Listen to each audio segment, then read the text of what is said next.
Our story begins with Salem, a butcher in a modest neighborhood, known by everyone for his calm smile and high morals. He was kind-hearted, helping the poor by giving them free meat, and treating his customers with a gentleness that made you like him from the first encounter. But what no one knew was that Salem suffered from psychological disorders and strange thoughts that haunted him for years, which he hid behind his calm features and gentle voice. One day, while driving back from the market, he ran over a man who was crossing the road in an isolated area. Salem rushed out and found that the man had died.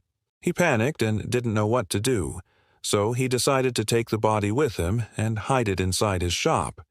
There, while trying to figure out how to get rid of it, a dark idea crossed his mind. What if I tried cooking a piece of his flesh? He did it, and cooked it, and when he tasted it, he was eerily surprised. The flavor was different, richer, better than any meat he had ever tasted. Quickly, that surprise turned into an idea.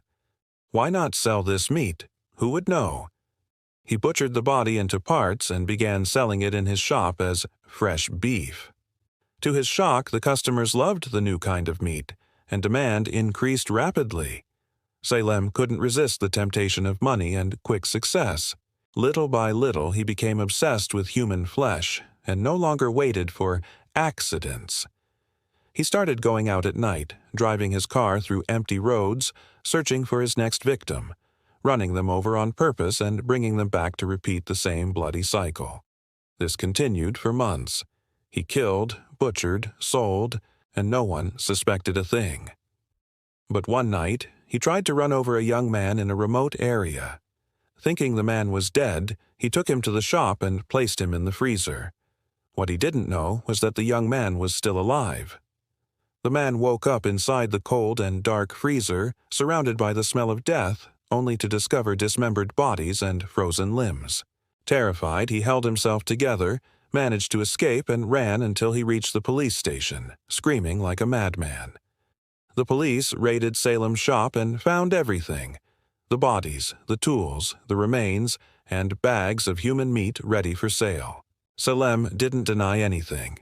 He confessed every detail of his crimes, explaining how it all started by accident, and then turned into a bloody addiction. In court, everyone was shocked, and the neighborhood that once saw him as a role model in morals was shaken to its core. He was sentenced to life in prison, spending the rest of his days in a dark cell, with no visitors, hearing only his own voice whispering, "Their meat was tastier."